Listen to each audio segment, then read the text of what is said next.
Sea alabado Jesucristo y María Santísima Madre, bienvenidos a Conservando la Fe. Recientemente ha sido publicado uno de los informes de los grupos que estuvieron trabajando en la última asamblea sinodal que se realizó en la ciudad de Roma. Allí todos los asistentes se dividieron en grupos de estudio, a cada grupo le tocó profundizar en alguno o algunos de los temas que son de interés para el sínodo, y cada grupo, después de hacer un estudio de esos temas, presentó un informe final, que estos informes se han publicado, los informes de los grupos de estudio del sínodo, pero específicamente uno, el del grupo 9, ha causado en los últimos días controversia, escándalo también, porque se ve allí el intento de algunos en el sínodo, y quiero ser muy claro, no estoy acusando ni al Papa ni a todos los que están involucrados en el sínodo, pero no es la primera vez que sucede que con el pretexto del sínodo algunos empujan, presionan para normalizar el pecado en la iglesia, y más específicamente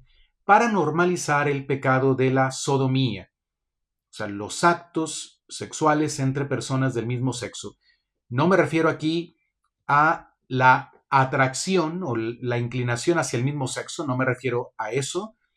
Eso en sí mismo no es un pecado. Así es que esto no se trata tampoco de ningún discurso de odio, de ningún ataque a ninguna persona. Pero sí es importante hablar de lo que está pasando en la iglesia, porque no podemos ser ingenuos y pensar que en la iglesia todo va bien. En la iglesia hay trigo y cizaña, y todos debemos de cuidarnos de no llegar a ser cizaña en la iglesia. Todos estamos en riesgo, todos nacimos con el pecado original, y aunque fuimos rescatados por medio del bautismo, seguimos teniendo algunos de los efectos del pecado original. Tenemos la concupiscencia, estamos expuestos a las tentaciones también del mundo y del demonio. Así es que si no vigilamos, todos podemos llegar a ser cizaña en la iglesia. No se trata aquí de denunciar tanto personas, sino que está habiendo intentos de normalizar el pecado. Y eso es muy peligroso, sobre todo peligroso para las nuevas generaciones. Porque si en los ambientes eclesiales se normaliza el pecado y no se le llama pecado al pecado, entonces los niños, los adolescentes, los jóvenes que están en formación, o los católicos adultos que están empezando tal vez un regreso a la fe después de haberse alejado, o conversos, gente que viene del protestantismo o de otras religiones y quiere hacerse católico, ellos se pueden confundir cuando escuchan estas cosas. Quienes tratan de normalizar el pecado en la iglesia no se tapan la boca, no tienen ningún recato, abiertamente, públicamente expresan sus opiniones, y a veces quienes lo podemos ver tenemos miedo de hablar, o no queremos hacerlo por no ser políticamente correctos, por no ser políticamente incorrectos, o por no recibir la crítica o el juicio de muchos dentro de la iglesia que ya están contaminados con las ideologías del mundo. Hay muchos católicos que, aunque sinceramente quieren seguir a Cristo, no tienen buena formación y han asimilado prácticamente el modo de pensar del mundo de hoy. Y esos católicos, cuando ven que dentro de la iglesia se señala el pecado, inmediatamente lanzan acusación. Fariseo, rígido, tradicionalista, etc.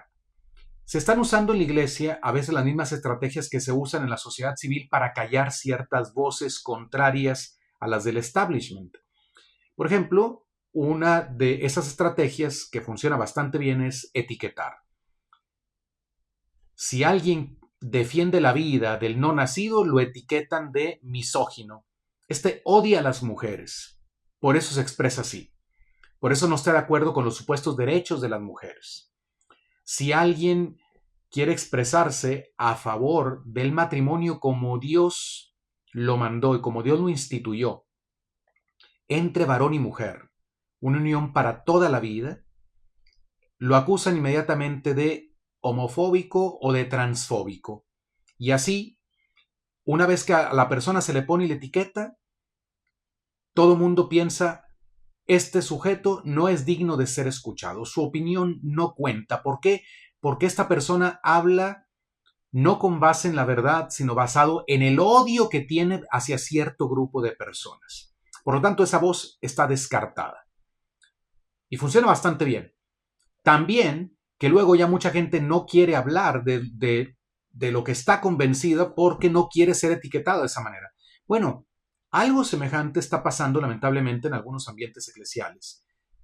Y como dije al principio, es claro, y esto no lo debemos ocultar, hay personas que están aprovechando el sínodo sobre la sinodalidad para avanzar sus agendas dentro de la iglesia, agendas que son contrarias al Evangelio y sobre todo agendas que tienen como objetivo normalizar el pecado. Es decir, que ya no se le vea problema al pecado dentro de la iglesia.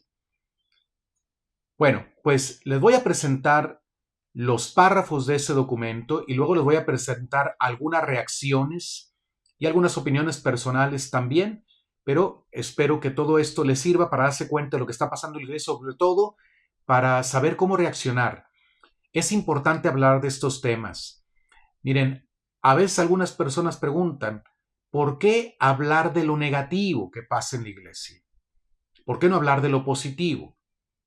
Claro, también en este canal yo he hablado de muchas cosas positivas dentro de la iglesia, sobre todo la enseñanza de la doctrina católica es de lo más positivo que tenemos, la espiritualidad católica es de lo más positivo que tenemos. Pero es importante hablar de las cosas malas que suceden dentro de la iglesia y hacerlo siempre con respeto a las personas, siempre tratando no de dividir la iglesia. La división la causan los que hacen el mal dentro de la iglesia, no los que señalan el mal. Pero aún así, hay formas de decir las cosas. Tenemos que tratar siempre de cuidar la unidad de la iglesia. Sin embargo, ¿por qué es necesario hablar a veces de lo que va mal dentro de la iglesia? Porque esto pone en peligro la salvación eterna de almas. Por ejemplo, si se difunde dentro de la iglesia la confusión, si se difunden ideologías contrarias al Evangelio dentro de la iglesia y disfrazadas de Evangelio, esto puede poner en riesgo la salvación eterna de algunos, de los que están menos formados, de los que no conocen bien la fe católica. Entonces, es importante no solamente anunciar la verdad, sino denunciar el error. Y, obviamente, en ese esfuerzo por opinar, por expresarse, uno puede cometer errores, sí, pero al menos tiene uno que tener la recta intención y tratar con toda su capacidad de decir lo que haya que decir sin sembrar división dentro de la iglesia. Ahora, vuelvo a repetir. Quien comete faltas graves dentro de la iglesia es quien causa la división. Quien enseña cosas contrarias a la fe dentro de la iglesia o cuestiona afirmaciones de fe, afirmaciones doctrinales que la iglesia enseña, las cuestiona, las pone en duda, esa es la persona que causa la división. Decir, cuidado con estos errores que están difundiendo, no es causar la división, es simplemente señalar que ya hay alguien que está dividiendo la iglesia. Porque la unidad de la iglesia está fundada, entre otras cosas, en la fe. Y sí, en la comunión también con el romano pontífice es muy importante, la sumisión al vicario de Cristo, pero el vicario de Cristo no es Cristo. Jesucristo es el Hijo de Dios, el Papa es su vicario. Los obispos, los sacerdotes, somos servidores de Cristo, pero eso no garantiza que actuemos siempre bien.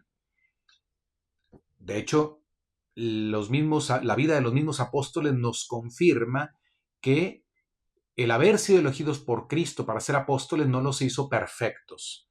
Cometieron graves errores. Judas traicionó a nuestro Señor. Los apóstoles corrieron cuando vieron que el Señor fue aprehendido en el huerto de los olivos. Pedro lo negó 3 veces. Entonces, sacerdotes, obispos, cardenales y hasta los papas pueden cometer graves errores. Si un día uno tiene que hablar de los errores de los pastores de la iglesia, tiene que hacerlo siempre en un modo respetuoso. Pero aquí no se sabe exactamente de dónde venga el error que se está difundiendo, pero sí vemos un esfuerzo, como digo, de normalizar el pecado. Bueno, voy a empezar a compartirles pantalla para que podamos ver. Este es el documento del que les he hablado. Es el reporte final del grupo de estudio número 9. Quiero también decirles, hasta el momento, solo se ha publicado la versión oficial en inglés y en italiano. No tenemos todavía la versión oficial de este reporte final del grupo de estudio número 9 en español. Así es que aquí está como aparece tal cual en la página del sínodo. A este grupo le tocó estudiar los criterios teológicos y metodologías sinodales para un discernimiento compartido de asuntos emergentes, doctrinales, pastorales y éticos. Esto es lo que dice aquí el título. Pero lo que vamos a hacer es, les voy a compartir ahora mismo también en pantalla una traducción que yo obtuve de un programa gratuito de inteligencia artificial para traducir PDFs. Yo leí la parte que les voy a compartir, la leí en inglés y creo que esta traducción no está perfecta. Van a ver que tiene algunos inconvenientes, es una traducción de inteligencia artificial, pero no sirve para comprender de qué se está hablando y cuáles fueron pues las cosas que causaron la perplejidad en algunos, la sorpresa en otros, el aplauso en otros también y el escándalo en otros. Yo les invito a que los que lean inglés vayan a la página del sínodo y lean todo el documento. Recuerden, en estos programas uno tiene que hacer una selección.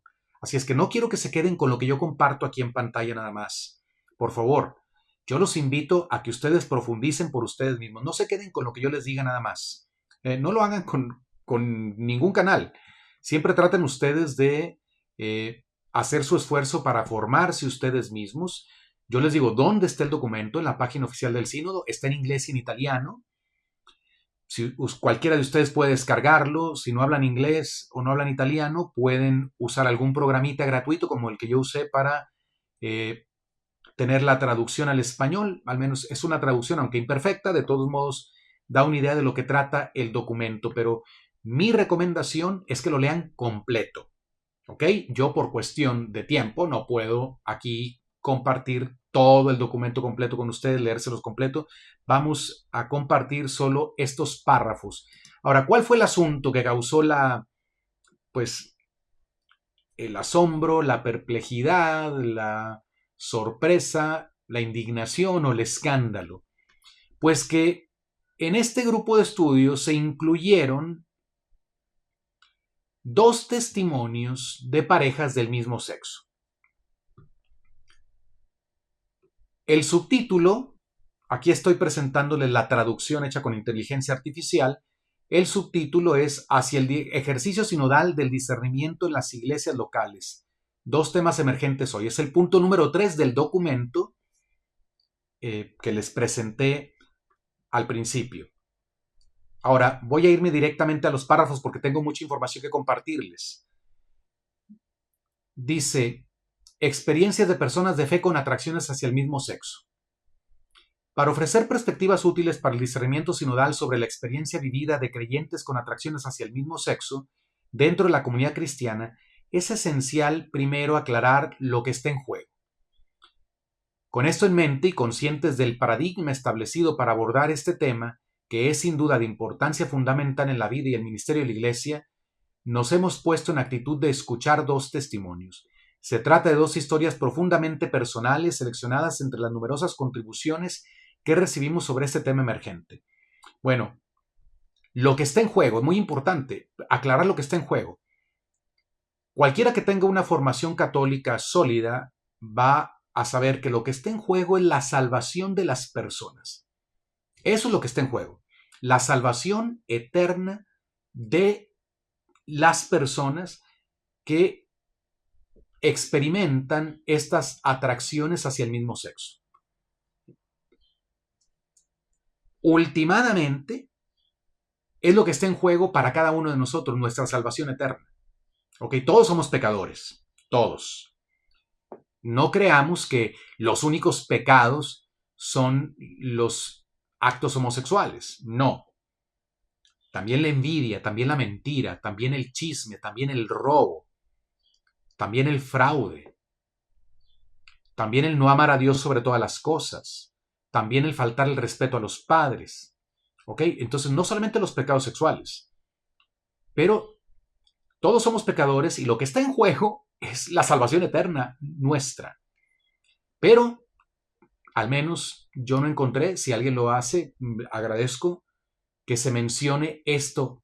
O sea, dicen, vamos a ver lo que está en juego, pero yo no veo que mencionen para nada la salvación eterna de las personas. Bueno, sigo adelante. Escuchar dos testimonios. Los dos testimonios, aunque muy diferentes entre sí, reflejando el contexto cultural de las sociedades occidentales, presentan varios rasgos comunes. En ellos se puede detectar la aparición de experiencias de bondad en formas de etapas sucesivas de desarrollo en las personas implicadas, junto con el establecimiento de buenas prácticas dentro de las comunidades cristianas. Ok, experiencias de bondad en las personas implicadas. A ver, esto se puede decir de todas las personas. Si uno se pusiera, por ejemplo, a analizar la vida de cualquier pecador, el pecador habitual, el pecado que sea, no tiene que ser un pecado sexual, el pecado que sea, esa persona no puede ser absolutamente mala y pervertida. No. En la vida de todo pecador vamos a encontrar experiencias de bondad. El punto es, ¿para qué se menciona esto? O sea, parece, vamos a ver más adelante, parece que la intención es nivelar. Ok, sí, hay esta falla, hay este pecado, pero hay experiencias también buenas. Pero es como decir, bueno, hay narcotraficantes, sí, está mal el narcotráfico, está mal lo que hacen, está mal que secuestren gente, está mal que asesinen gente, está mal que vendan sustancias que van a acabar con la vida de los jóvenes, está mal que también cobren piso a personas por tener su negocio honrado. Pero también hay que ver que algunos que están en el crimen organizado donan mucho a la iglesia. Entonces imagínense, ¿eso compensa lo otro? Pues claro que no, claro que no. Ahora, por ejemplo, sabemos que en las mafias italianas la familia es muy importante. O sea, los narcos de la mafia italiana tienen un gran valor, un gran aprecio por la institución familiar. Ahora, ¿eso justifica lo otro que hacen? Claro que no. Entonces, si vamos a aplicar estos criterios, los aplicaríamos con todo pecador. Y vamos a ver para dónde va el asunto. Primer testimonio de Portugal. Comienza con un drama personal, el descubrimiento secreto de la propia diferencia durante la adolescencia, lo que resulta en un profundo sentimiento de soledad y aislamiento tanto en la sociedad como en la iglesia. Bueno, esto claro que se entiende, ¿no? Hay gente que experimenta la atracción al mismo sexo y como consecuencia resulta que se empieza a apartar, empieza a sentirse juzgado, o más, si alguien no lo trata bien, pues claro que puede tener como consecuencia el sentimiento de soledad, aislamiento, y eso tanto en la sociedad civil como en la iglesia. En este contexto, la relación personal con Cristo, que nos ama a todos en nuestra totalidad e integridad, resulta decisiva. Así es, Cristo nos ama a todos, eso es verdad, y nos ama en el estado en que estemos. Eso es verdad. Pero no es toda la verdad. ¿Ok? No es toda la verdad. Es muy importante, cuando hablamos del amor de Cristo, recordar algo que yo les he mencionado varias veces en mis programas. Dios ama incondicionalmente, pero no salva incondicionalmente. Al pecador más empedernido en este mundo, a la persona que tiene el corazón más malo en toda la humanidad, Dios lo ama con un amor infinito. Y Dios quiere su salvación. Eso dice la Biblia. Dice la palabra de Dios. Dios quiere que todos los hombres salven y lleguen al conocimiento de la verdad. Pero, pregunta, ¿porque Dios lo ama con amor infinito así como es pecador, lo va a llevar al cielo si no se convierte? Y la respuesta es no. La respuesta que nos dan los evangelios claramente es no. Jesucristo dijo, conviértanse y crean en el evangelio. O sea, para que Dios me ame no me pide ninguna condición. Para que Dios me salve y me lleve al cielo, sí me pone condiciones. Para poder tener una relación íntima con Dios, para que Dios habite realmente en mí, sí me pone condiciones. Conviértanse y crean en el evangelio. Entonces, eso es muy importante. Jesús dice, ustedes son mis amigos, pero añade otra cosa, si hacen lo que yo les mando. Eso es una condición. Una cosa es que Dios nos ame porque somos sus criaturas, porque estamos hechos a su imagen y semejanza. Otra cosa es que entremos en amistad con Cristo. Ustedes son mis amigos si me hacen, si cumplen mis mandamientos, si hacen lo que yo les mando. Ahora, hay otras palabras de Jesús. Si me aman, cumplirán mis mandamientos. O sea, el amor a Dios implica cumplir los mandamientos de Dios. De otro modo, nuestro amor puede ser falso. Entonces Jesús no nos engaña. Es bueno hablar del amor de Cristo, sí, pero hay que decir todo. Hay que decir todo. Esto es real, es verdad, pero no es toda la verdad. Ese es el problema. Y se hace mucho daño en la pastoral cuando a personas no se les dice toda la verdad. Se les dice solamente la parte de la verdad que los va a hacer sentir bien. Pero no se les dice la parte de la verdad que los va a retar y que realmente los puede mover a la conversión. Entonces, a un pecador, claro que hay que decirle que Cristo lo ama así como es, que lo ha amado siempre y que lo ha buscado siempre y que lo espera, sí. Pero también hay que decirle, si quieres ser amigo de este Jesús que te ama con amor infinito y que dio su vida por ti, si quieres ser su amigo, si quieres tener vida en él, tienes que cumplir sus mandamientos, tienes que convertirte, dejar atrás tu pecado. Y eso lo podemos hacer sin ofender a la persona, sin agredirla. Lo podemos hacer buscando el mejor momento, encontrando las mejores palabras, el mejor tono de voz, el mejor contexto que podamos preparar primero para que la persona pueda escuchar. Entonces no es necesario maltratar a las personas, denigrarlas, despreciarlas para decirles que se tienen que convertir. De hecho, todos hemos necesitado que otros nos corrijan. Yo he sido corregido muchas veces por otras personas. ¿Bien? Y claro, la corrección no es agradable. Nunca es agradable. Pero es importante, es necesaria. Bueno, entonces, estamos leyendo el primer testimonio, o lo que se nos dice aquí del primer testimonio, porque están en unos anexos. Lo que escribieron estas personas está en unos anexos que no están en este documento. Este testimonio, tras destacar la dificultad inicial de encontrar grupos, incluso a nivel social y civil, que no provocaran mayor aislamiento, describe el alegre descubrimiento de una comunidad cristiana centrada en la espiritualidad ignaciana. Muy bien, qué bueno que han encontrado un espacio, comunidad de vida cristiana. Sin embargo, la positividad de este camino convive con dificultades significativas, como se observen los efectos devastadores de las terapias reparativas orientadas a recuperar la heterosexualidad. A ver, aquí me parece a mí, es mi opinión personal, no tienen que compartirlo ustedes, A mí me parece aquí esta afirmación algo tendenciosa. ¿Por qué? Porque están siguiendo el juego a quienes en la sociedad civil se empeñan a través de leyes de prohibir esta ayuda que se les brinda a muchas personas para superar la atracción al mismo sexo. Y aquí nos está mencionando todos los buenos testimonios que hay de gente que estas terapias le han ayudado.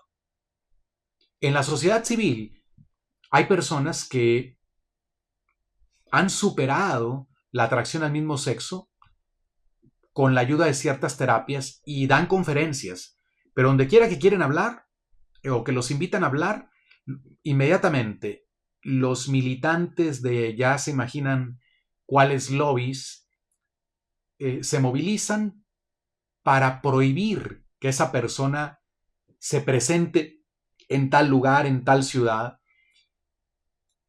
y han logrado silenciar a muchos. Luego se están pasando leyes. En algunos lugares estas terapias son ilegales, ya no se pueden ofrecer. Pero aquí no se menciona que estas terapias han ayudado a muchos. Fíjense, nada más se dice, se observen los efectos devastadores. De las terapias reparativas, solo se menciona que tienen efectos devastadores. Bueno, habría que mencionar también lo otro. Tal vez es correcto decir a algunos no les ayudan, pero ¿por qué no decir a muchos les han ayudado?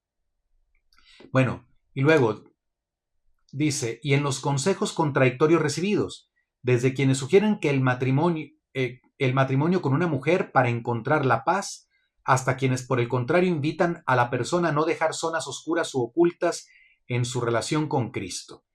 O sea, consejos contradictorios. Bueno, sí es verdad que hay quien aconseja mal dentro de la iglesia, es cierto, es verdad. Pero también hay mucha gente que aconseja bien. También hay mucha gente que se dedica a ayudar con el amor de Cristo a las personas que experimentan atracción hacia el mismo sexo y les dan buenos consejos. Pero bien, no negamos que haya gente que da malos consejos o que no sabe, no tiene el tacto, la prudencia para hablar con estas personas y termina lastimándolas. No lo negamos. Dentro de esta lucha y al mismo tiempo como camino hacia su resolución, el relato da testimonio del descubrimiento de que el pecado en su raíz no consiste en la relación de pareja del mismo sexo, sino en la falta de fe en un Dios que desea nuestra plenitud. A ver, esto puede pensar quien expresó su testimonio. Sí, pero quienes estaban en esa mesa del sínodo deben de saber que esto no es verdad. Y ojalá que en el documento se aclarara, porque no se aclara. O sea, la persona que da el testimonio, según nos está relatando aquí este documento, dice que se da cuenta, descubre que el pecado en su raíz no consiste en la relación de pareja del mismo sexo, sino en la falta de fe en un Dios que desea nuestra plenitud. No. El pecado en su raíz está en desobedecer a Dios, romper esa relación con Dios, desobedeciendo sus mandamientos. En este caso, el sexto mandamiento. Tener una pareja del mismo sexo es contrario al sexto mandamiento. No es aquí es como querer decir, bueno, el problema no es este. O sea, es como si alguien dijera, bueno, sí, yo robo en mi trabajo, pero el problema no es tanto que robe, el problema es que no confío en un Dios, no tengo suficiente fe en un Dios que quiere mi plenitud. Ahora, ¿en qué consiste la plenitud que Dios quiere para nosotros? Es verdad que Dios quiere nuestra plenitud, pero ¿en qué consiste? ¿Y cuáles son las condiciones que Dios mismo nos enseña para que podamos ser plenos? Para que podamos tener vida en nosotros, vida eterna. Dios nos dice claramente que debemos apartarnos del pecado. Eso es claro. Yo tampoco te condeno, vete y no peques más, le dice nuestro Señor a la mujer sorprendida en adulterio, que todos querían apedrear. El Señor no agarró una piedra y se la tiró. Claro que no. Allí mostró la misericordia. Pero también le dijo la verdad a la mujer: yo no te condeno. Vete y no peques más. No le dijo: muy bien, no te condeno, yo solo quiero tu plenitud. Sigue adelante con tu vida. No, el Señor fue claro. Le dijo claramente lo que tenía que hacer. Entonces, bueno, eso es lo que está expresando la persona que dio el testimonio según nos lo cuenta quien redactó este documento. Esta nueva conciencia se convierte en un punto de partida para superar la concepción de la comunidad cristiana solo como un lugar de acogida y compasión y llegar a la experiencia de la comunidad cristiana como un lugar donde todos somos amados. Efectivamente, en la comunidad cristiana auténtica, todos debemos ser amados. Pero debemos ser amados con un amor real, una caridad objetiva, no subjetiva. El amor no es la pura emoción, no es el puro sentimentalismo. Entonces, donde hay amor verdadero, ese amor lleva a los miembros de la comunidad cristiana a que se ayuden en su camino a la santidad, a que se ayuden unos a otros a dejar el pecado y a no volver a caer en el pecado, y a crecer en la virtud. Y la verdadera caridad nos lleva incluso a corregir, y a corregir con firmeza a veces, a las personas. Eso es por caridad. A ver, cuando Jesús les dijo a los fariseos: raza de víboras, sepulcros blanqueados, ¿estaba hablando con caridad hacia ellos o por algún momento el Hijo de Dios perdió la caridad? ¿Le ganó la pasión desordenada a Cristo en ese momento? Cuando dijo estas palabras, cuando dijo: ustedes hacen las obras de su padre el diablo. ¿Perdió la caridad por ese momento nuestro Señor con ellos o les estaba hablando con caridad? Claro, es imposible que Cristo haya perdido. Sería una herejía decir que nuestro Señor dejó de tener caridad cuando decía esas frases tan duras. Pero esas frases duras de nuestro Señor precisamente brotaban de la caridad que les tenía, porque Él sabía, en el amor que les tenía, que en aquel momento necesitaban escuchar esas palabras, porque no había sido suficiente para ellos escuchar las palabras dulces. Ahora necesitaban un poco la mano dura, y el Señor se la dio por caridad.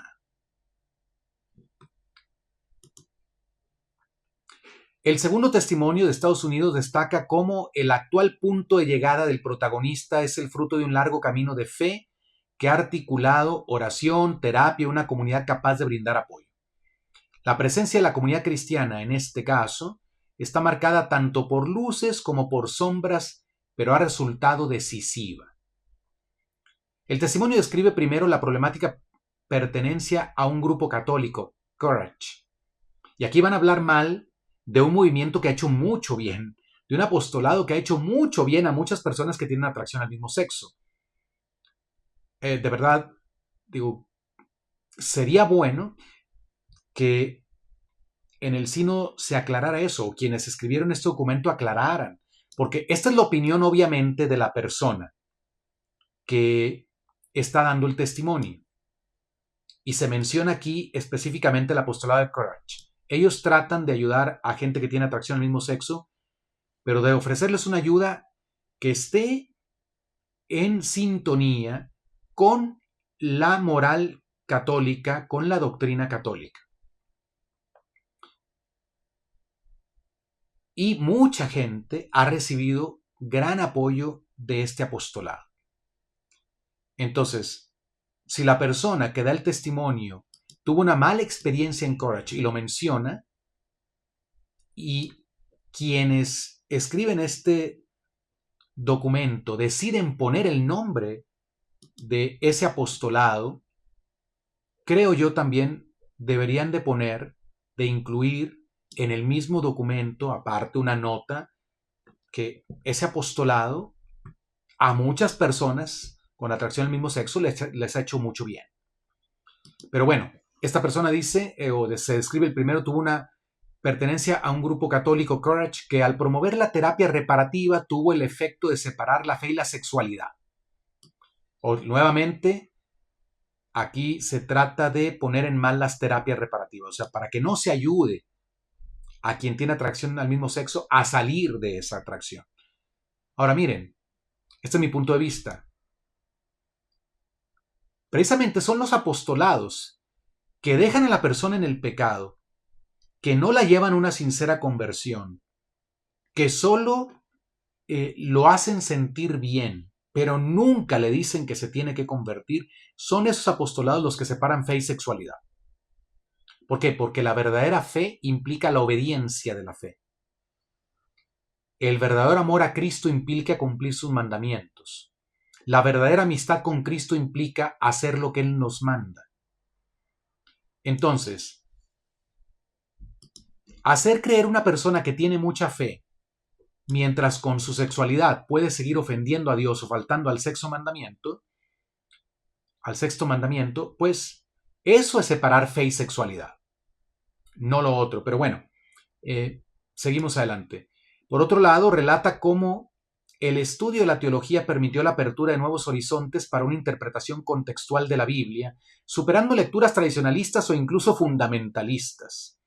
Luego da testimonio de la importancia decisiva del encuentro con comunidades cristianas y sacerdotes hospitalarios que contribuyeron a la promoción de prácticas que se concentraron en un compromiso con el servicio pastoral, cuidar a los enfermos, los ancianos, los solitarios y deprimidos, así como a los rechazados por pertenecer a la comunidad LGBTQ, sin embargo, también poniendo de manifiesto los muchos malentendidos dentro de la comunidad cristiana enraizados en actitudes de homofobia y transfobia.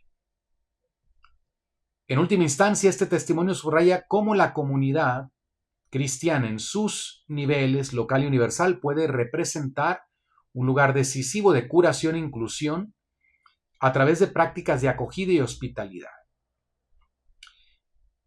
Bueno, miren, yo quiero comentar algo. Aquí se habla de interpretación contextual de la Biblia. Y hay que decir esto.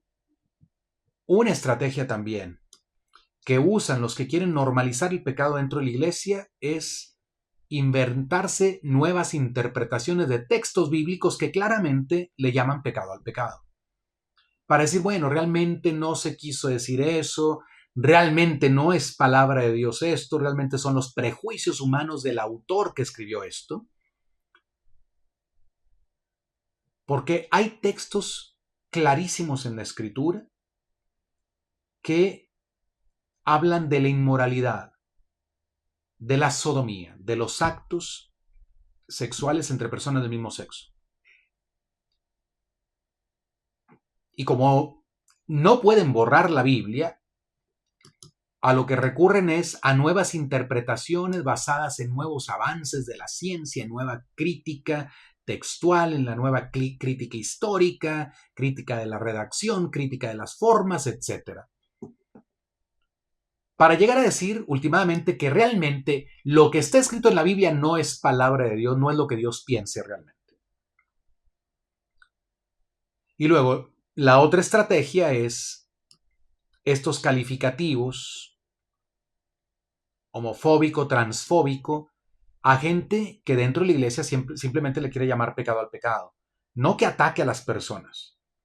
Porque, seamos claros, en este tiempo, si tú simplemente afirmas lo que la iglesia enseña y dices tal acto es pecado, aunque no estés refiriéndote a nadie en particular, te van a decir homofóbico y transfóbico.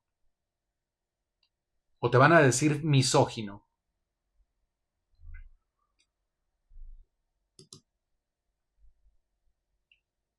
Continúo leyendo. El desafío, experiencias, prácticas y experiencia. Los testimonios personales que hemos recopilado revelan tanto laceraciones como anhelos, esperanza y dolor. En la breve relectura que ofrecemos aquí nos parece que junto a las resistencias y dificultades vinculadas a la perpetuación de marcos preestablecidos y reductivos, también hay signos de etapas iniciales útiles pero significativas de desarrollo y cambios. Estos vinculados a nuevas prácticas son capaces de instituir perspectivas completamente nuevas. Todo esto permite un discernimiento más profundo de la experiencia de la fe de las personas con atracciones al mismo sexo. Ok, hasta el momento, aquí solo se está centrando la atención en lo subjetivo, la experiencia subjetiva de las personas. Está bien que se tome en cuenta, pero ¿cuándo vamos a pasar a lo objetivo? Porque la experiencia subjetiva, si bien es importante, no es lo que va a salvar al pecador. Es como si el médico se concentra solamente en cómo se siente el enfermo. Y basado en cómo se siente el enfermo, no le aplica ningún tratamiento que lo pueda hacer sentir mal. No le aplica ningún medicamento que le puede causar efectos secundarios. No le pide ninguna dieta que lo pueda molestar.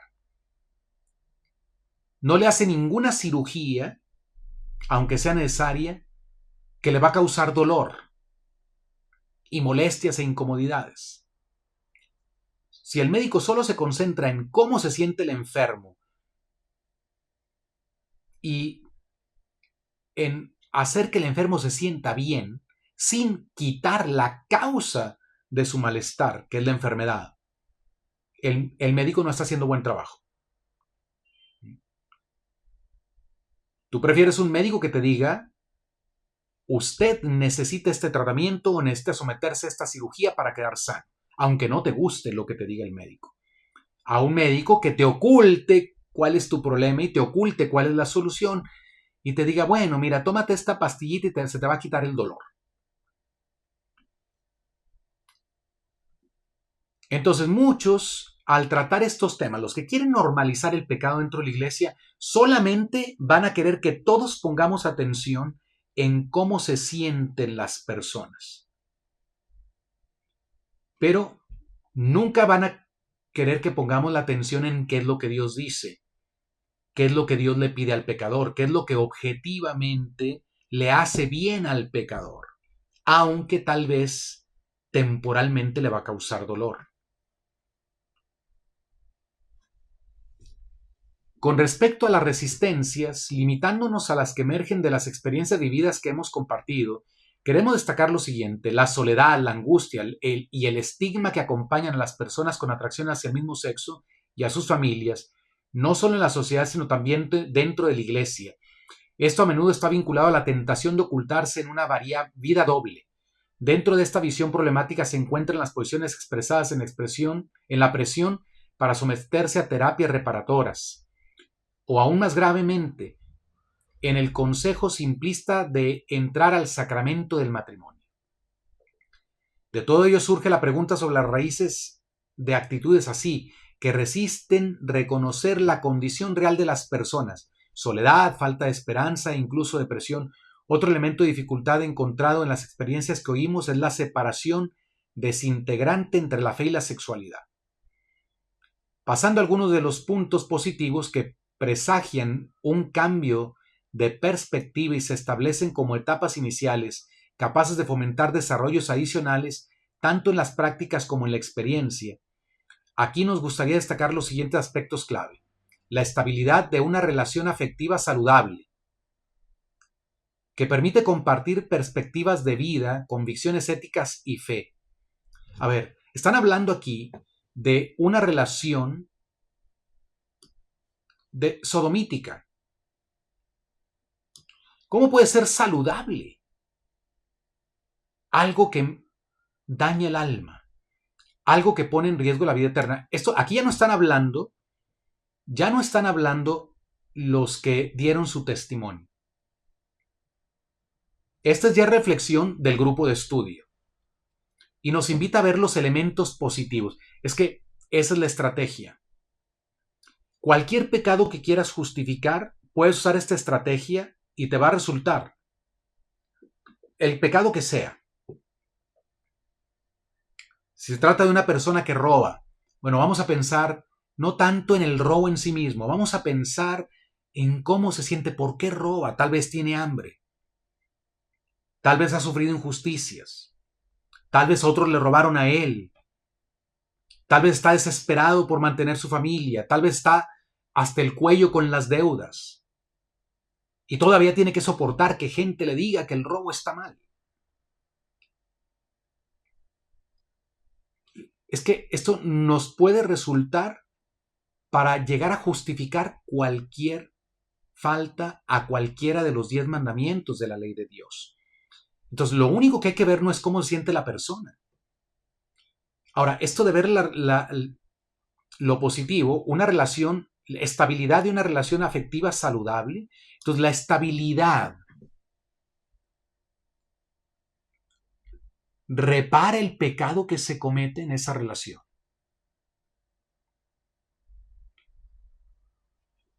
Que permite compartir perspectivas de vida. Muy bien, pero esto no quita que esa relación sea una relación sodomítica, o sea, que esa relación tenga como elemento esencial un pecado grave contra el sexto mandamiento que pone en peligro la salvación eterna de las personas. Es que lo que un pastor de la iglesia debe ver es siempre cómo llevo a esta persona al cielo, no cómo la hago sentir bien. Sí, para eso tal vez tendré que poner atención en cómo se siente ahora, pero no es todo lo que tengo que atender. El reconocimiento de la importancia de la sexualidad, que no justifica, sin embargo, considerarla como el único aspecto de la vida. Sí, no es el único aspecto. Pero a ver, podemos decir lo mismo. Entonces, bueno, alguien roba en su trabajo, pero el trabajo no es el único aspecto de la vida. Es excelente padre de familia, es excelente esposo, es un gran amigo. Y luego todavía, con lo que roba, ayuda a otros. ¿Ven cómo se desvía la atención de la enfermedad? Y esto ya no son los testimonios. O sea, ya no es la gente que está en esa situación, que está expresando cómo se siente. Aquí ya es la reflexión del grupo de estudio. El poder liberador de un encuentro personal con Cristo, que nos ama tal como somos, sí, pero a ver, si verdaderamente es liberador, ya no debería existir entonces esta estabilidad de vida pareja saludable. O sea, cuando una persona que tiene atracción al mismo sexo y que vive en pareja y que habitualmente está cometiendo actos de sodomía, encuentra a Cristo y encuentra el poder, experimenta el poder liberador de Cristo, va a dejar esa relación pecaminosa. Y como cualquier pecador, cuando realmente encuentra a Cristo y experimenta su poder liberador, va a dejar el pecado. No lo va a seguir cometiendo. Si no, esto es pura palabrería. Que nos ama tal como somos, sí, que nos ama tal como somos, pero vuelvo a decir, nada más se dice esto. ¿Por qué no se dice lo otro? ¿Por qué no se dice, porque nos ama, nos pide salir del pecado? Es que no se menciona aquí. ¿Por qué no se dice que sí, nos ama tal como somos, pero aunque nos ame tal como somos, aunque haya derramado su sangre por nosotros, si no nos convertimos del pecado, no nos va a llevar a la vida eterna? ¿Por qué no se dice claramente esto?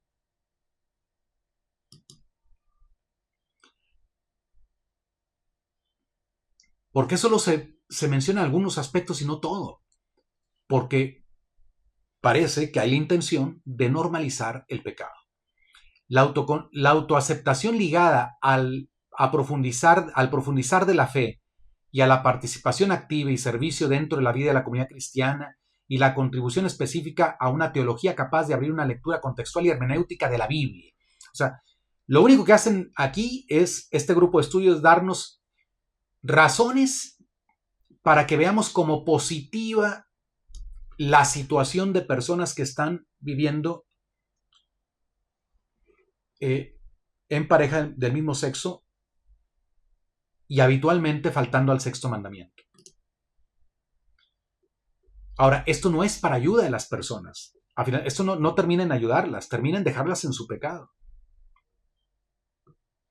Ahora, la tensión entre prácticas pastorales y doctrina. ¿Cómo avanzar más allá de un punto muerto? En la raíz de tanto las aperturas emergentes como las resistencias persistentes, parece posible identificar una dificultad para coordinar la práctica pastoral y el enfoque doctrinal. O sea, como si doctrina y pastoral estuvieran opuestas. Esto, desde mi punto de vista, es falso totalmente. Falso, a menos que tengamos una idea equivocada de pastoral o de doctrina. Jesucristo es el buen pastor. El mismo que nos dio la doctrina es el buen pastor. No hay ninguna separación entre pastoral y doctrina, a menos que la doctrina que se predique no sea la de Cristo o que la pastoral que se practique no sea la de Cristo. Entonces sí habría una disyuntiva. Otros testimonios recibidos por nuestro grupo de estudio de creyentes con atracción hacia el mismo sexo confirman aún más lo arduo que es para las personas y las comunidades cristianas reconciliar la firmeza doctrinal con la bienvenida pastoral.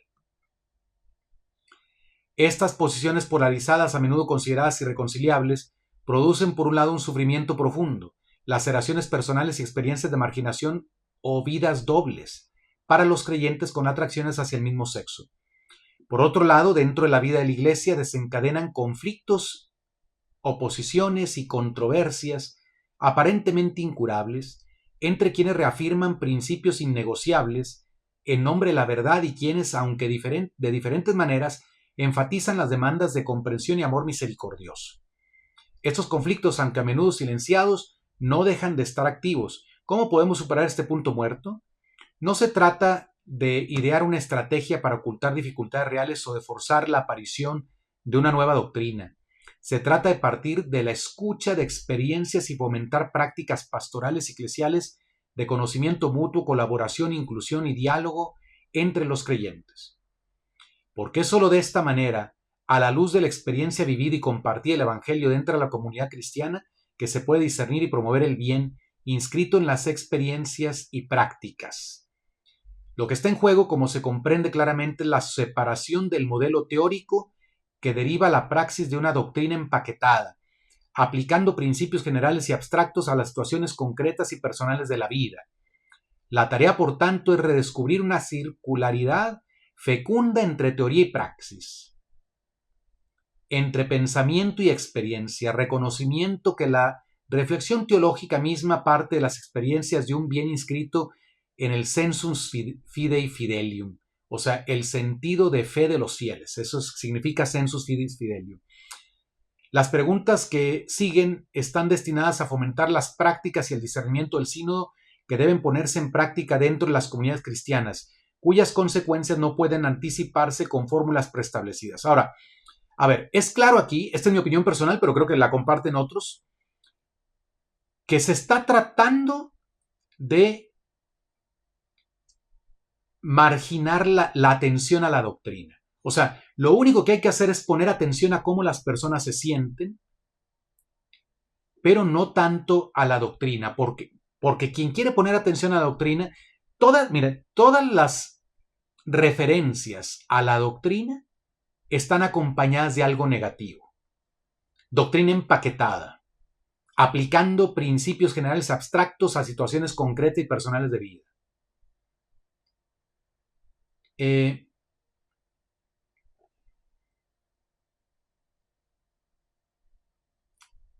Y así, no encuentro ahorita, pero bueno, vamos a avanzar para no detenernos tanto, pero realmente las referencias a la doctrina o a quienes quieren poner la doctrina también como criterio, que por supuesto es importantísimo, son siempre negativas. Miren, firmeza doctrinal y bienvenida pastoral. O sea, que la doctrina no es buena, la doctrina es saludable. Las palabras de Cristo son palabras de vida eterna. Es que hay que recordar qué son las palabras de Cristo. Pedro le dijo a Cristo, cuando él les dijo, si quieren váyanse a otra parte. Si no me quieren seguir, también pueden irse. Y Pedro le dice, Señor, ¿a quién iremos? Solo tú tienes palabras de vida eterna. Esa es la doctrina. La doctrina de la iglesia, que quede claro, es la doctrina de Cristo. La iglesia no tiene una doctrina distinta. ¿Por qué le vamos a tener miedo a las palabras de vida eterna de nuestro Señor? ¿Por qué las vamos a considerar como negativas? ¿Por qué nos vamos a referir a las palabras de Cristo que la Iglesia enseña como doctrina empaquetada, como principios generales y abstractos? Obviamente aquí se ve una intención de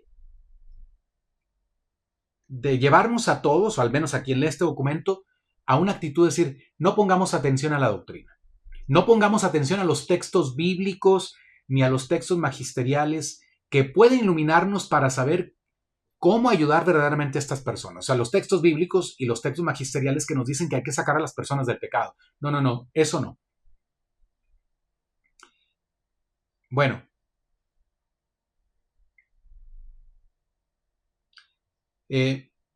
les invito a que lean lo siguiente porque, bueno, hasta aquí creo que nos da una idea de lo que causó el escándalo. El escándalo es en un documento sinodal, que hay que aclarar, este documento no es magisterial. Esto no es magisterio de la Iglesia. Sin embargo, es un documento oficial de la Iglesia, porque es un documento oficial del sínodo, de un grupo de estudio. Ahora, que ese grupo de estudio nos proponga una reflexión así, sí es escandaloso. Sí es escandaloso. Y sí hay razones para decir, cuidado, alguien está tratando dentro de la Iglesia de que no se combate el pecado. Y combatir el pecado no, insisto, porque los que están tratando de normalizar el pecado en la Iglesia siempre van a acusar a los que los denunciamos, siempre nos van a acusar de no tener caridad pastoral, de ser homofóbicos, de ser transfóbicos, de estar llenos de odio, de ser fariseos, de ser rigoristas, etc. No, aquí yo no estoy promoviendo ni estoy de acuerdo con quien promueva un maltrato a las personas. Yo no estoy en contra de que haya en la Iglesia grupos que se dediquen a llegar a todo tipo de pecador. No solo los que cometen pecados sexuales. A cualquier pecador. Y que les muestren la caridad de Cristo con su actitud. Eso, por supuesto que eso la Iglesia siempre lo ha sabido. Los santos del pasado, ¿ustedes creen que los santos no tenían caridad? ¿Ustedes creen que la Iglesia por muchos años no supo dar la bienvenida a los pecadores? ¿No supo convertirlos? ¿No supo llevarlos a Cristo? ¿No supo hacerles experimentar el amor de Cristo? Claro que sí. Es la madre Iglesia. Por eso los santos le han dicho siempre así, la madre Iglesia. Porque es madre, porque tiene amor maternal. Entonces no estamos en contra de eso, no podemos estar en contra, sería estar en contra de la Iglesia misma y en contra de Cristo. Pero no con el pretexto del amor maternal de la Iglesia a los pecadores, vamos a dejar al pecador en su pecado, que es lo que está pasando ahora. Este artículo es de Diane Montaña y quiero aclarar, la traducción es la traducción de Google, porque el original está en inglés. Pero aquí ella nos da algunos datos interesantes. No voy a leer todo lo que ella dice, los invito a que lo lean. Pero dice, testimonio 2. En línea con este enfoque, el enfoque final incluye testimonios personales, uno de Portugal y otro de Estados Unidos, que ya les leí. Cada relato está escrito por un hombre abiertamente gay que describe estar en un matrimonio del mismo sexo comprometido y habla de su marido como central para su vida personal, relacional y espiritual. El informe describe estos testimonios como dos historias profundamente personales seleccionadas de numerosas contribuciones que recibimos con respecto a este tema emergente. El testimonio 2 comienza: mi sexualidad no es una perversión, desorden o cruz, es un regalo de Dios. Tengo un matrimonio feliz, saludable y estoy floreciendo como católico abiertamente gay. Bueno, tengo un matrimonio.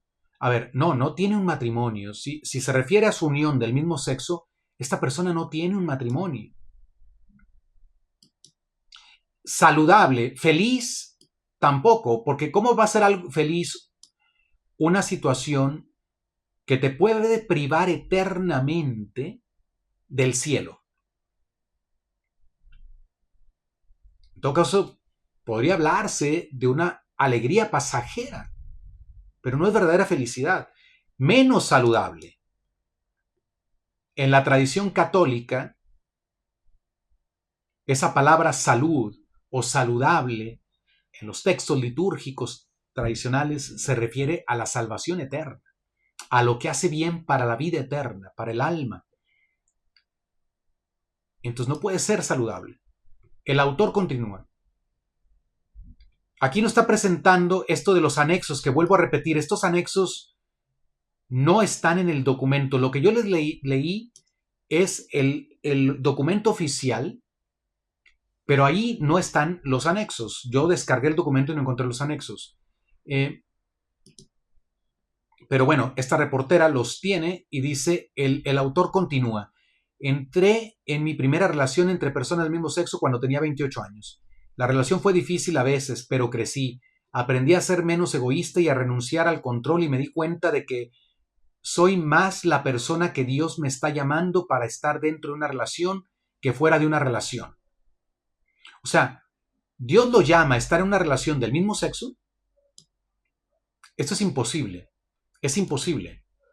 Dios no nos puede llamar a ninguna acción que sea contraria a sus mandamientos. Dios no puede llamar a alguien a dejar su esposa legítima para unirse a otra mujer que no es su esposa. Eso no puede ser un llamado verdadero de Dios. Dios no me puede estar llamando a mí a amar más a mi familia que a Él. Dios no puede estar llamando a nadie a cometer fraude en su trabajo para ayudar a los pobres. Dios no puede estar llamando a nadie a asesinar a una persona, digamos, por ejemplo, a un político corrupto. Es que Dios me está llamando a matarlo para librar al pueblo de este tirano. No. Dios no nos puede llamar a cosas que son contrarias a sus mandamientos.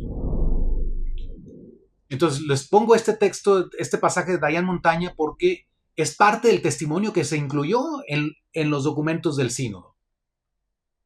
Pero como yo lo tengo y ella presenta estos párrafos, por eso quería compartírselos. Hoy doy gracias a Dios por mi esposo, a quien conocí hace 5 años. Doy gracias a Dios. A ver, ese esposo se lo mandó Dios. Ese esposo entre comillas, porque no puede ser su esposo. Pero se lo mandó Dios. Ahora, yo entiendo que la persona, yo puedo entender que la persona así se sienta. Pero esa persona está equivocada. Puedo entender que realmente crea que está siendo llamado a una relación y que esté agradecido por Dios porque realmente piensa que Dios le mandó a su pareja del mismo sexo. Sí. Mi pregunta es, los obispos que estaban en esa mesa, y obispos y no obispos que estaban en ese grupo de estudio, ¿creen esto también? Porque si no, en algún espacio deberían aclararlo.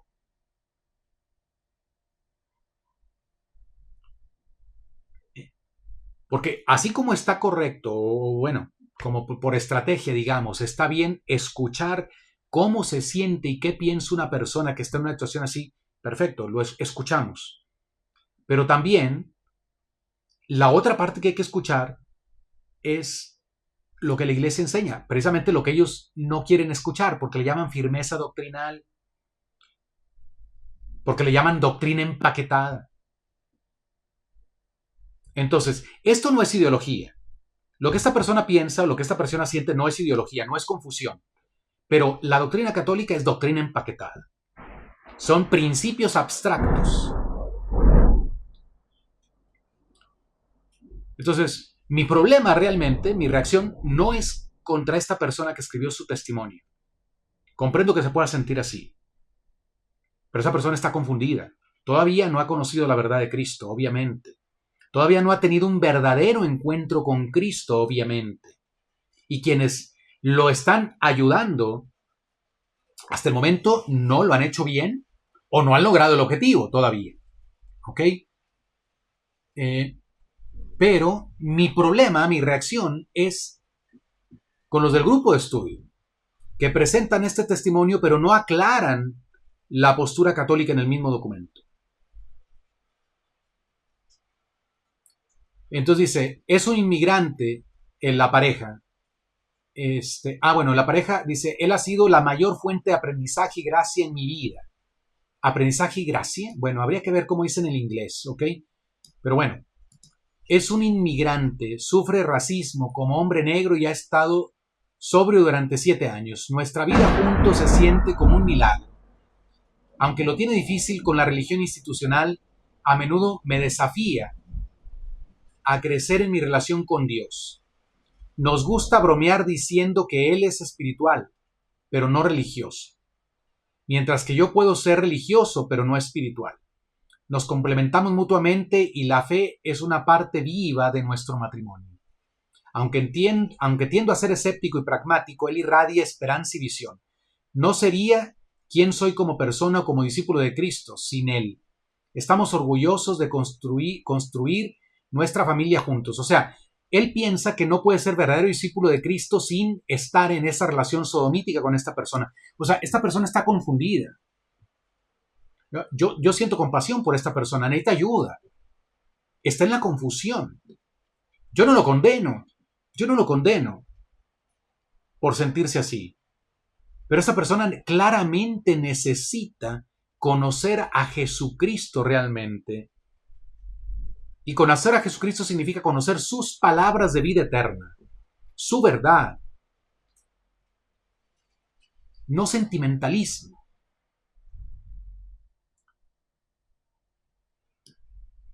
Lo peor de todo es que él puede sentir que está, y esto sí parece porque según el testimonio, esta persona está involucrada ya en algún grupo de iglesia. Y le están haciendo creer que está en comunión con Cristo, que el Espíritu Santo está vivificando su alma con la gracia santificante mientras él está en una unión sodomítica que implica el pecado habitual. Entonces mi problema no es con esta persona. Mi problema es con las personas que lo engañan o que lo dejan en el error. O que piensan que ayudarlo consiste simplemente en escuchar cómo se siente y ya. Y darle por su lado para que se siga sintiendo bien, sin sacarlo del pecado y hacerle creer que se puede tener comunión con Cristo viviendo en pecado.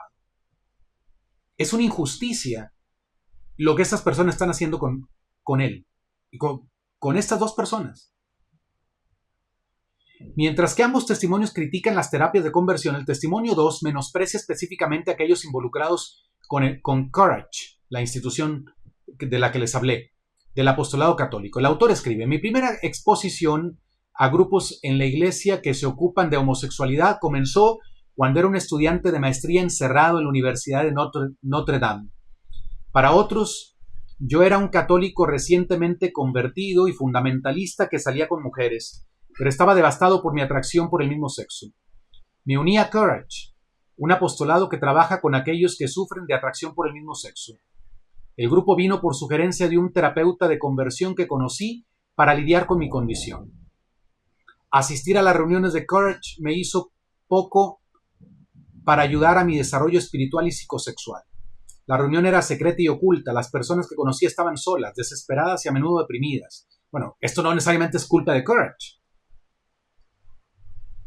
El autor luego habla del soplo de aire fresco que experimentó cuando aprendió nuevas formas de teología y comenzó a leer la Biblia en contexto, en la Universidad Fordham, dirigida por los jesuitas en la ciudad de Nueva York. A la edad de 27 años comencé mi doctorado en teología en la Universidad de Fordham. ¡Qué soplo de aire fresco! La facultad, los amigos y los colegas apoyaban abrumadamente a las personas LGBTQ y el departamento en sí era alrededor de un tercio LGBTQ. No me pregunto si realmente era un ambiente católico o era un ambiente de activistas.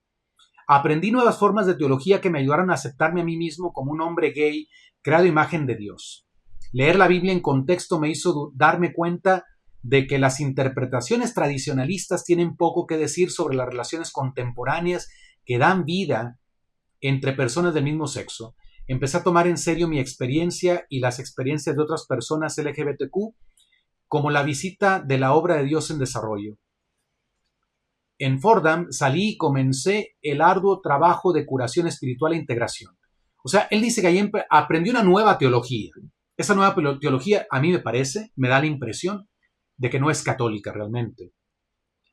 Esas interpretaciones que aprendió de la Biblia son esas interpretaciones precisamente que se utilizan para cambiar el sentido de los textos, para tergiversar el sentido de la palabra de Dios, para interpretar la Biblia en una forma contraria a como la Iglesia ha interpretado por 2000 años los mismos pasajes bíblicos.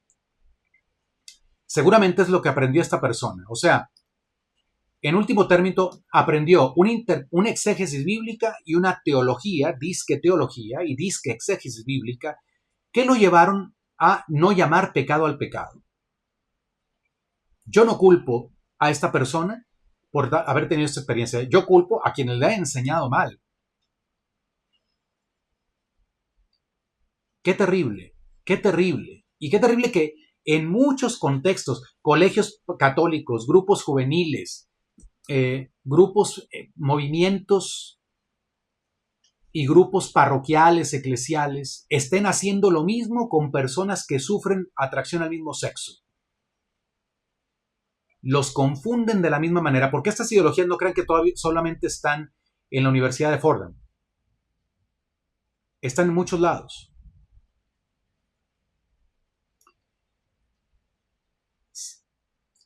Luego dice Diane Montaña, si bien el Vaticano no reveló la identidad del autor, se hace evidente cuando escribe. Atención, porque esto va a ser muy interesante.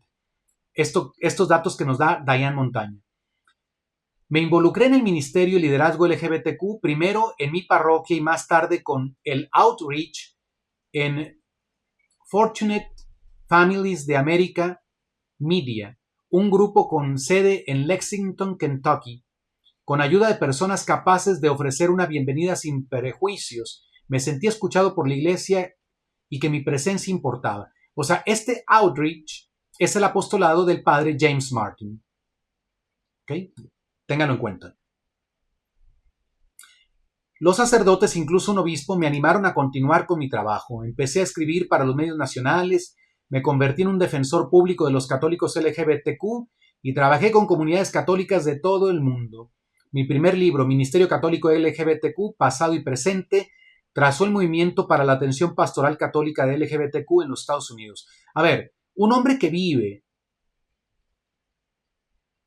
en una unión del mismo sexo, una unión sodomítica, escribe un libro que se llama Ministerio Católico. ¿Cómo poder hablar de un ministerio católico si él está viviendo de manera contraria? Ahora, no lo culpo a él, vuelvo a decir. Él está confundido, claramente confundido. Pero hay gente en la iglesia que sí debería saber mejor y lo está confundiendo.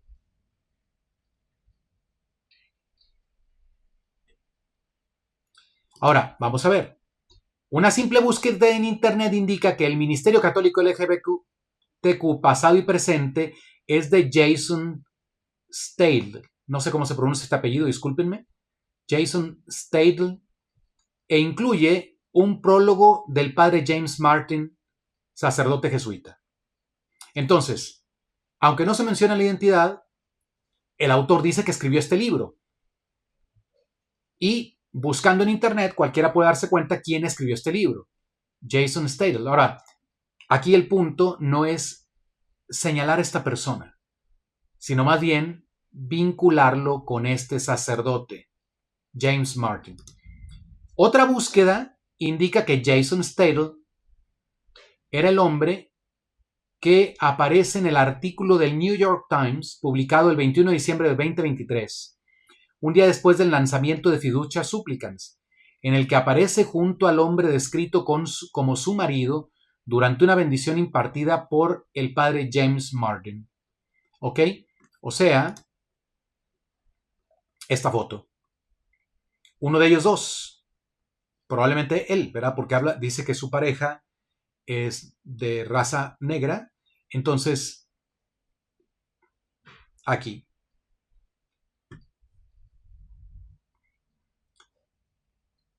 Entonces, todo parece indicar que es esta persona que está aquí, aparece a la izquierda de la fotografía, quien da el testimonio y escribe el artículo.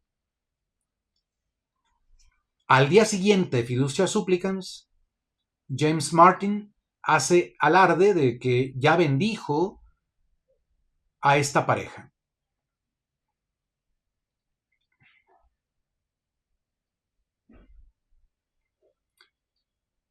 Ahora, el artículo, marcando la historia un martes por la mañana con la bendición de la iglesia, provocó una controversia significativa y se considera ampliamente que ha contribuido a una fuerte reacción de los obispos católicos de todo el mundo contra Fiducia Supplicans.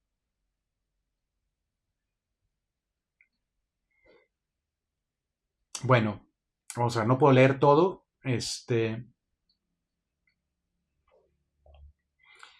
Pero vamos a ver qué nos dice Diane Montaña de este grupo de estudio número 9. El grupo de estudio número 9 se encargó de examinar criterios teológicos y metodologías sinodales para el discernimiento compartido de cuestiones doctrinales, pastorales y éticas controvertidas. Aunque el grupo eligió en particular a mitad de su trabajo para replantear tales cuestiones como emergentes en lugar de controvertidas. El grupo de 7 miembros incluía figuras como el cardenal Carlos Castillo Matasoglio, el arzobispo de Lima, Perú,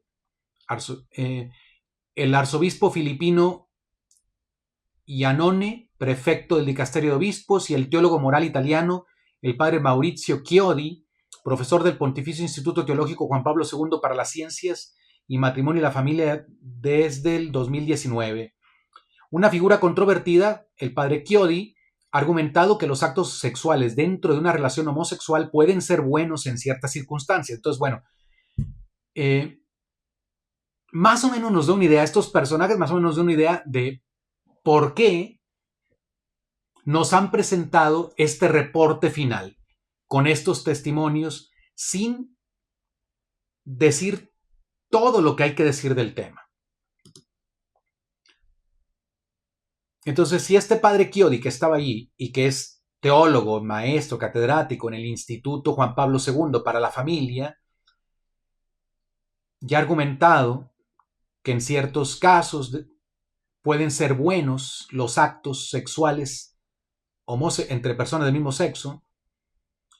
También ha sostenido, basándose en Amor y Leticia, que la paternidad responsable puede obligar a una pareja casada a usar anticonceptivos artificiales.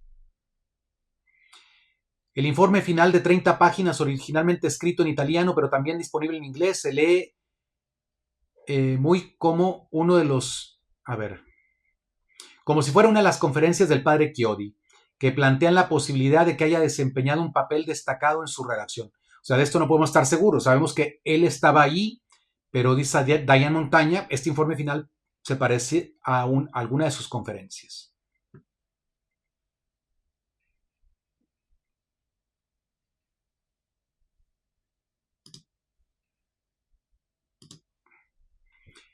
Bien, quiero pedirles de favor que me apoyen si les parece que este programa les sirve para informarse de lo que está pasando en la iglesia, pero también para formarse un poco mejor, para prevenirse contra ideologías que se están difundiendo.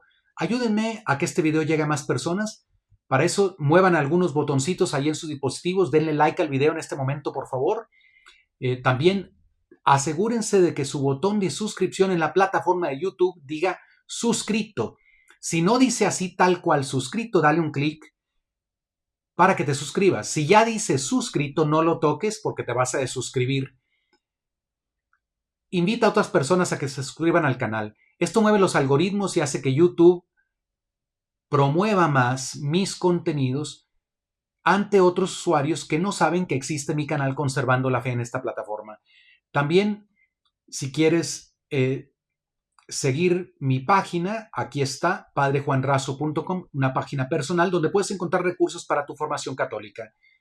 Si quieres darte de alta en la red que tengo por WhatsApp y recibir por WhatsApp aviso de cuando suba yo un nuevo video, manda alta al número de WhatsApp que está aquí en pantalla. Nadie te va a estafar desde ese número.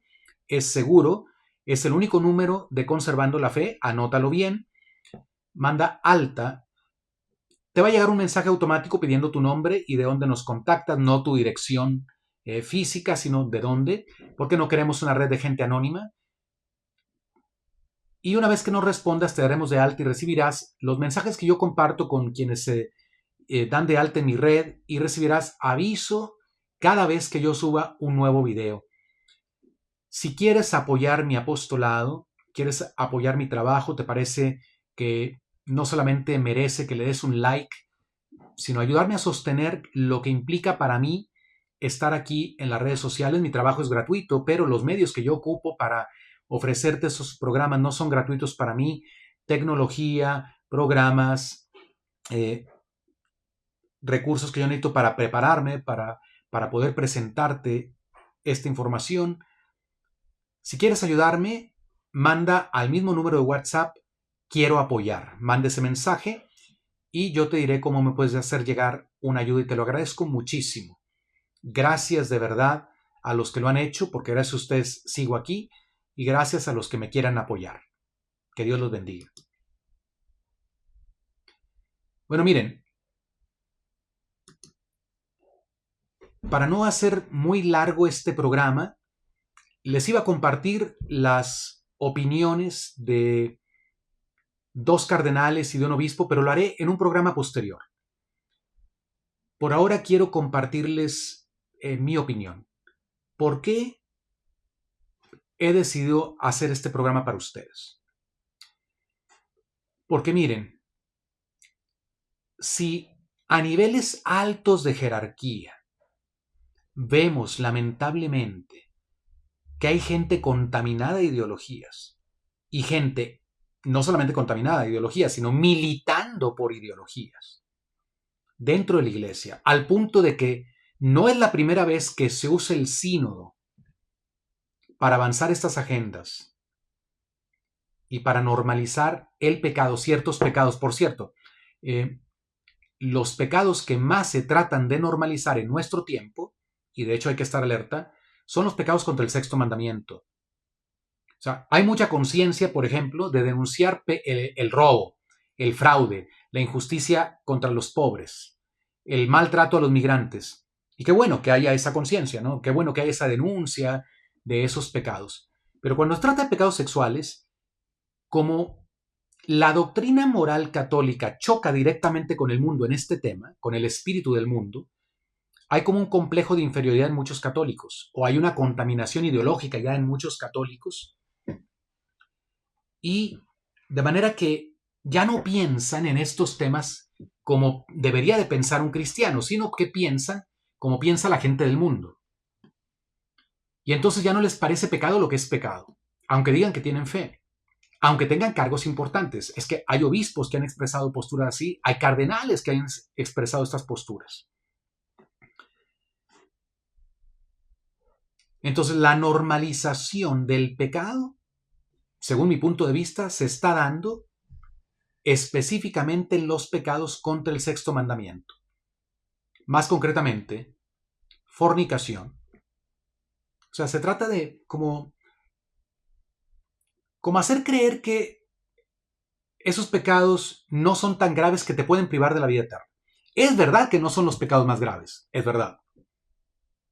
Pero es verdad también que muchas almas pueden ir al infierno por cometer esos pecados. Al menos, Santa Jacinta Marto, la vidente de Fátima, dijo que la Virgen le había dicho que muchas almas se condenan en nuestro tiempo por pecados contra el sexto mandamiento. Yo no creo que Santa Jacinta haya mentido. No creo que haya soñado a la Virgen decir eso. Entonces, ¿por qué no se advierte sobre el peligro? O sea, quien vive en unión libre, en una situación habitual de fornicación, está poniendo en grave riesgo su vida eterna. Quien vive en adulterio, el adulterio sucede cuando alguien con un matrimonio válido, abandonando a su cónyuge legítimo, se une a otra persona con quien no tiene un matrimonio real. El adulterio lo cometen los dos. Quien tiene vínculo válido con otra persona y quien no lo tiene. O a veces los dos lo tienen un vínculo válido con otras dos personas distintas y se juntan en una nueva unión. Y se comete el pecado de adulterio habitualmente. Como se comete el pecado de sodomía habitualmente en estos supuestos matrimonios del mismo sexo. Ahora, esto pone en riesgo, grave riesgo de condenación a las personas. Como cualquier pecado grave, cualquier pecado mortal, no solo los pecados sexuales. Claro que el que está robando en su trabajo, el que está haciendo fraude, el que está maltratando a sus trabajadores o cometiéndoles injusticia, habitualmente está poniendo en grave riesgo su salvación, por supuesto, y hay que decirles a todos los pecadores, hay que decirles que su pecado los pone en riesgo de perder la vida eterna. Y hay que decirles claramente que no se puede tener vida de gracia viviendo en pecado. Que no se puede tener verdadera amistad con Cristo viviendo en pecado. No hay tal amistad con Cristo. Cristo dijo, si ustedes son mis amigos y hacen lo que yo les mando. Entonces es una ilusión, es un engaño. Nos podemos engañar. Podemos creer que tenemos una grande espiritualidad, una gran relación con Cristo, una gran vida de oración. Y podemos creer que estamos en estado de gracia cuando en realidad nuestra alma está pudriendo porque estamos en pecado habitual. Pero nos podemos engañar y otros pueden contribuir a nuestro engaño. Ahora, si eso está pasando en el sínodo, en altos niveles de la iglesia, no crean que sucede nada más allí. Hago este programa para ustedes porque este programa no lo van a ver los que estaban en el grupo 9 del sínodo, seguramente. Este programa no lo van a ver los de la Secretaría General del sínodo, ni espero que lo hagan. Este programa, ¿quién lo va a ver? El católico ordinario. Ustedes que están en los grupos parroquiales, ustedes que van a la misa todos los domingos a su parroquia y escuchan las homilías del sacerdote, ustedes que van a confesarse regularmente y escuchan los consejos de su sacerdote en confesión. Ustedes que mandan a sus hijos al catecismo, al grupo o movimiento juvenil de su parroquia. Ustedes jóvenes que van a la pastoral juvenil de su parroquia. Ustedes que mandan sus hijos al colegio católico, confiando en que allí se les enseña la doctrina católica. Pero muchas veces resulta que no es así. Es que yo hago estos programas para que sepan si a niveles altos de la jerarquía, donde está cerca el romano pontífice, donde está cerca el sucesor de Pedro, algunos se atreven a llevar sus agendas a esos niveles, ¿ustedes creen que se la van a pensar para empujar sus agendas acá donde nadie los ve? Por supuesto que no. Tengo un montón de testimonios. A mí me consta, yo lo he visto. Yo conozco directamente ámbitos eclesiales donde se promueven doctrinas contrarias a la fe católica, donde se promueven las mismas ideologías de moda que están en el mundo. Y tengo testimonios de muchísima gente, porque gracias a Dios mi canal lo ven prácticamente en todos los países de Hispanoamérica y en España. Hay seguidores de Conservando la Fe y en algunos países de Europa donde no se habla español, pero hay hispanos. En Estados Unidos, mucha gente en muchos lugares de Estados Unidos ven conservando la fe. Tengo testimonios de muchas personas que me han dicho que escucharon algo contrario a la doctrina católica, y específicamente en estos temas, justificando los actos homosexuales, o justificando las relaciones del mismo sexo, o justificando el adulterio, o justificando la unión libre, y lo han escuchado en predicaciones del púlpito, en domingos, en misas dominicales, en homilías. Lo han escuchado en el confesionario, porque hay gente que va y se confiesa con el sacerdote y le dice: padre, cometí este pecado, y el padre le dice: no, eso no es pecado, no te preocupes.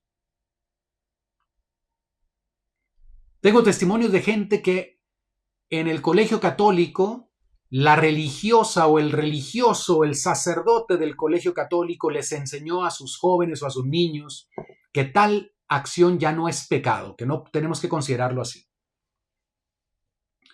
O que simplemente dijo: tenemos que respetar. Dios bendice cualquier tipo de amor. Entonces, esta confusión que vemos en el sínodo, empujada en el sínodo con el objetivo de oficializarlo,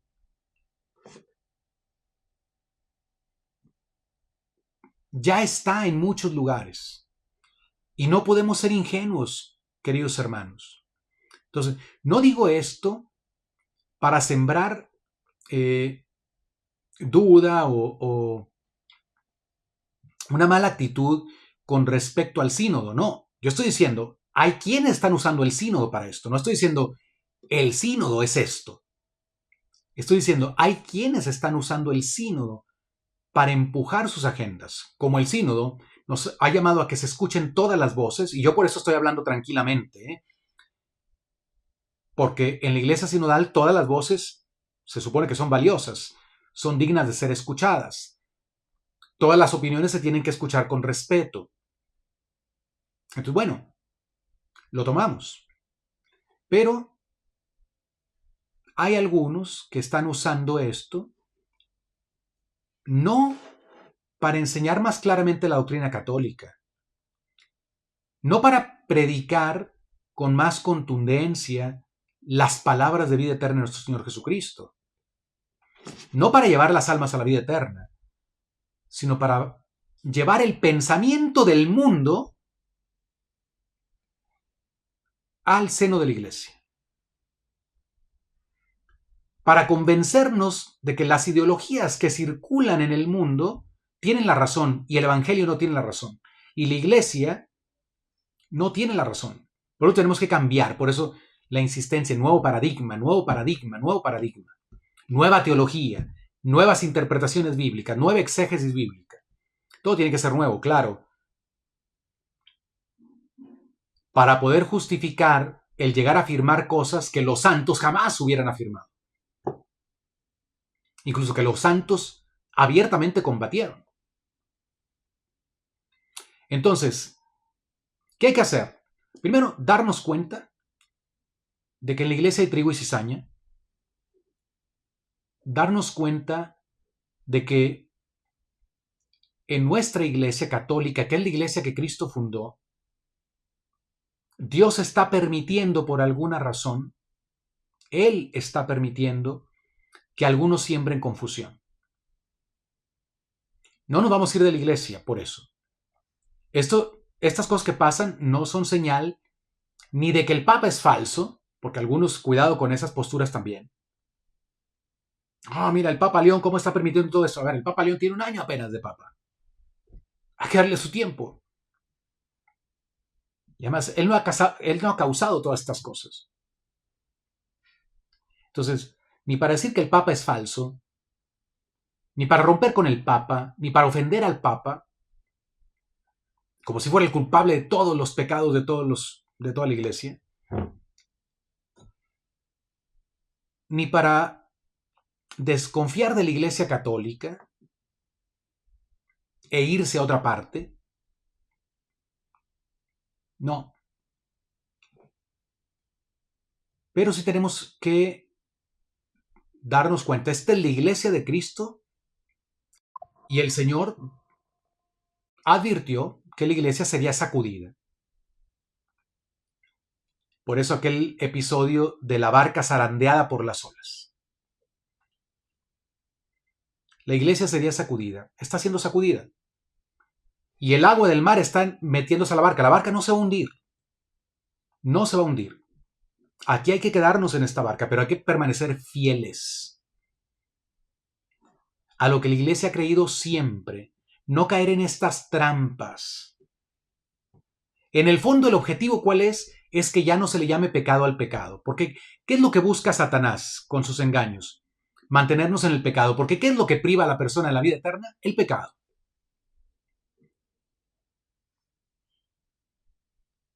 Así es que hay un montón de argumentos. La escucha, la inclusión, el diálogo, etc. Ok, pero si todo eso, escucha, inclusión, diálogo, apertura, si todo se usa para llevarnos a concluir que no hay que llamar pecado al pecado, o que el pecado no importa, o no importa tanto, o que se puede seguir cometiendo pecado y al mismo tiempo ser amigos de Cristo, o que se puede seguir cometiendo pecado y al mismo tiempo estar avanzando a la vida eterna, esos engaños no los podemos aceptar. Entonces, cuidado. ¿Qué hay que hacer, hermanos? Lo he dicho muchas veces. Ama a tu iglesia. No te vayas de la iglesia católica. Ama al Papa y reza por él todos los días. Ama a los obispos y reza por ellos todos los días. Ama a los sacerdotes y reza por ellos todos los días. Pero, cuando se trata de confiar tu alma a un pastor, discierne. No seas ingenuo. Es claro que hoy no cualquiera, por tener un birrete cardenalicio, va a llevar tu alma al cielo. Es confiable para que le entregues tu alma y te dejes guiar por él y te lleve a la vida eterna, ¿no? No cualquiera que tenga una mitra de obispo es confiable para eso. Hoy no. Bueno, y en toda la historia de la iglesia, creo que solo por tener una mitra de obispo nadie es confiable para llevarte a la vida eterna. No te digo desconfías de todos, no, pero hay que discernir. Jesucristo dijo, cuidado con los falsos maestros.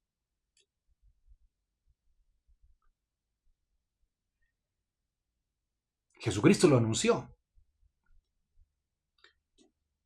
No cualquiera porque es tu párroco, por ser sacerdote, por el simple hecho de tener el orden sagrado, por el simple hecho de ser religiosa, es confiable para que tú sigas a esa persona ciegamente. Es más, ni yo te digo, escúchame a mí y créete todo lo que yo te diga. Confía en mí ciegamente. No, no, no, de ninguna manera. Tienes que discernir todo lo que escuchas, incluir lo que yo te digo. Tienes que formarte. Estamos en tiempos extraordinarios, por eso hay que formarnos bien. Es importante catequizarte tú mismo y catequizar tus hijos si eres papá. Y si vas a entrar a un grupo de iglesia, es importante que te des cuenta si ese grupo es sano. Porque hay grupos eclesiales tóxicos donde se difunden estas ideologías.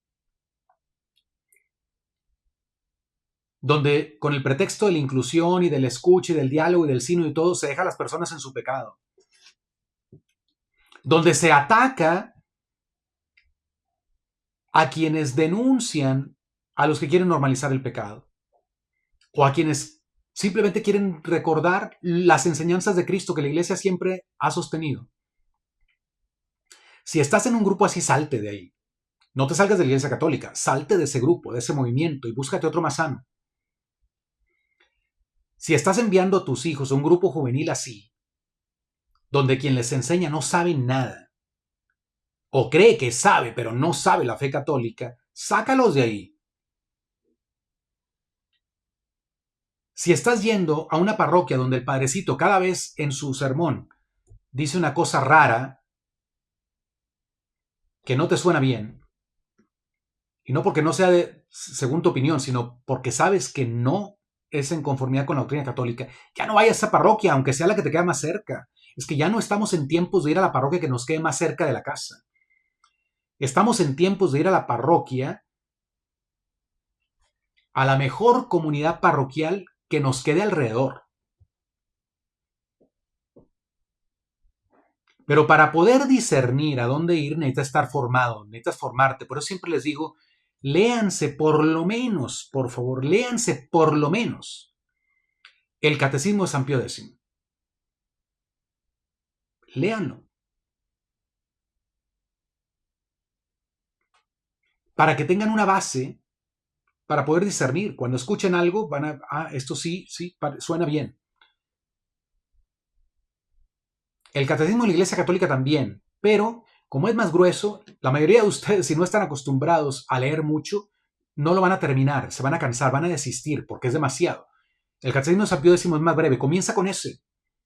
Después, ¿quieres profundizar? Sí, vete despacio con el Catecismo de la Iglesia Católica. Pero comienza con algo más sintético. Es mi recomendación.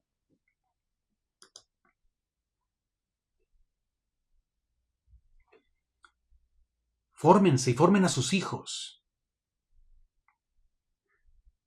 No se dejen engañar por gente confundida. Podrán tener la mejor intención, la mejor voluntad. Y muy, muy importante esto, ¿eh? No te fijes nada más en si tiene buen corazón o no la persona que te forma. Porque muchos católicos se confunden por esto. Hay padres, hay sacerdotes muy confundidos, pero tienen un gran carisma. Saben tratar muy bien las personas. Y entonces, de todos modos, confunden a las ovejas. Y cuando las personas dicen, oye, es que tu párroco te está diciendo las cosas, te está guiando mal. Ay, pero es tan bueno, sí, pero hay que distinguir. Lo que más te interesa de un sacerdote no es su actitud contigo, sino que te pueda garantizar que sabe conducirte a la vida eterna.